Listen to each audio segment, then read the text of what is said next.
Sri Lanka's prime minister says the country is officially bankrupt. An announcement that the Sri Lankan president, Gotabaya Rajapaksa, would step down on Wednesday. Demonstrators from around the country have converged on the capital. They're protesting against the months-long economic crisis and widespread shortages. Many distrust Wickramasinghe.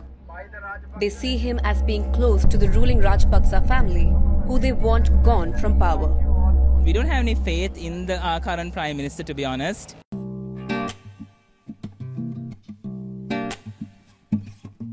Jadi menurut gua apa yang terjadi di Sri Lanka sekarang ini merupakan sebuah kulminasi dari peristiwa-peristiwa yang terjadi pada tahun-tahun sebelumnya di Sri Lanka. Seperti dimulai pada tahun 2009 di mana konflik bersaudara di Sri Lanka itu berakhir, hingga saat ini itu banyak yang terjadi di Sri Lanka. Misalnya dominannya adalah pengambilan keputusan oleh pemerintah yang tidak favorable terhadap masyarakatnya, seperti pemotongan pajak yang malah menyeretkan anggaran negaranya lagi begitu.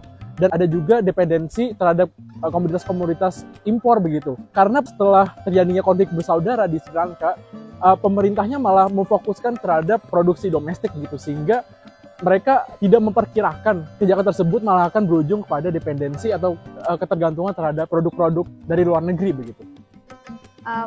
Kalau menurut aku sih di Sri Lanka ini yang kasus kebangkrutannya itu kasus yang menarik banget sih buat dilihat, terutama dalam aspek gerakan perlawanannya itu, karena kan krisisnya itu bukan hal yang baru ya, tapi udah dari 2019 kalau nggak salah, dan banyak build up-nya gitu. Dan biasanya salah satu hal yang susah dicari dalam pergerakan itu ada momentumnya gitu, ada hal yang akhirnya bikin klik gitu, jadi suatu pergerakan yang berhasil melakukan sesuatu. Dan di kasus ini karena Sri Lanka juga bad governance itu ekstrim, dan ada COVID, ada Rusia, Ukraina, dan gitu-gitu, dan akhirnya meledak menjadi suatu hal yang berhasil bikin Prime Minister dan Presidennya resign. Itu menurut aku sangat menarik untuk dipelajari. Kalau menurut gue sendiri, kalau misalnya berkaca dari kasus Sri Lanka, ini adalah karena series of unfortunate events dan juga pilihan kebijakan yang buruk. Kalau misalkan dilihat dari sisi ekspor sendiri, komoditas unggulan Sri Lanka yaitu agrikultur, mengalami penurunan produktivitas karena pemerintahnya sendiri menolak mensubsidi fertilizer atau pupuk dan pestisida. Sementara kalau misalkan dilihat dari sisi impor, negara Sri Lanka ini kan tidak memproduksi banyak pasokan makanan, sehingga mereka harus impor, dan juga mereka harus impor bahan makanan dan juga bahan bakar.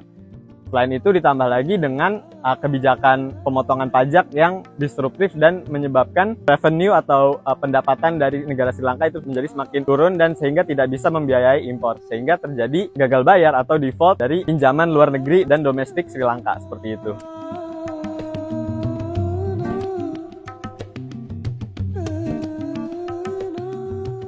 Kalau dalam spillover-nya, dalam maksud soalnya kebangkrutannya Sri Lanka ini bakal mengakibatkan kebangkrutan negara-negara lain, terutama yang di sekitarnya, sih menurut aku enggak. Cuma spillover-nya ya pasti ada dampak-dampaknya, terutama bagi India atau mungkin negara-negara lain yang banyak investasi dan ngasih pinjaman ke Sri Lanka. Tapi kalau misalnya dalam negara lain itu bakal bangkrut sih kayak enggak. Cuma mungkin hal lain yang perlu bisa dilihat jadi spillover-nya semacam itu juga contoh kasus yang bisa dilihat dalam lagi-lagi tentang pergerakan perlawanan masyarakat, terutama dalam masa-masa ini masih recovery dari pandemi dan lain-lain.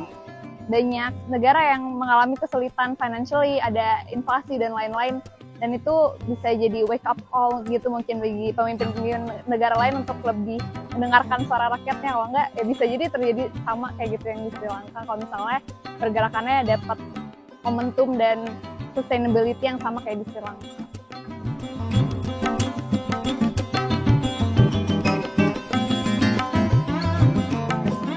Pendapat gue mengenai penyerbuan ke istana Presiden Sri Lanka adalah karena kebijakan-kebijakan dari pemerintahan Sri Lanka yang diskriminatif terhadap kaum minoritas dan juga marginal seperti etnis Tamil di Sri Lanka dan juga kelompok rakyat miskin di sana.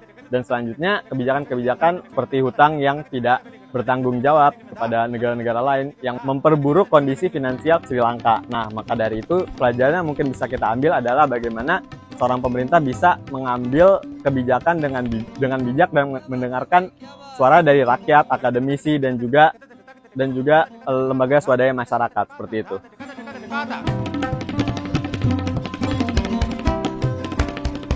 dampak peristiwa yang terjadi di Sri Lanka begitu. Krisis yang terjadi di Sri Lanka kepada masyarakatnya ya mungkin menurut gue dapat terlihat sangat jelas seperti pada saat massa itu menyerbu istana atau rumah kepresidenan yang sempat hangat di media sosial dan berita-berita internasional beberapa minggu yang belakangan ini ya. Jadi menurut gue nih Sri Lanka sebagai sebuah negara yang masyarakatnya berperan besar begitu dalam mengembangkan ekonominya, karena salah satu bidang yang sangat berperan dalam menyumbang ekonomi Sri Lanka itu sendiri adalah pariwisata dan perkebunan, khususnya perkebunan teh. Dan dua bidang tersebut dijalankan oleh masyarakat itu sendiri begitu. Dan sekarang karena ekonominya lagi mandek, pemerintahannya lagi tidak jelas, begitu kan lagi nggak jelas, pemimpinnya entah kemana, masyarakatnya juga tidak ada yang memimpin gitu, tidak ada kebijakan-kebijakan yang menyokong usaha-usaha masyarakatnya begitu. Jadi sangat bahaya gitu. Dan ini respon masyarakat ini merupakan sesuatu yang sangat reasonable, sangat di dalam batasan gitu ya, karena kembali lagi kebijakan-kebijakan yang ada beberapa tahun sebelumnya ada yang tidak favorable dan kini masyarakatnya sangat berhak untuk menuntut kembali kebebasan berekonominya begitu.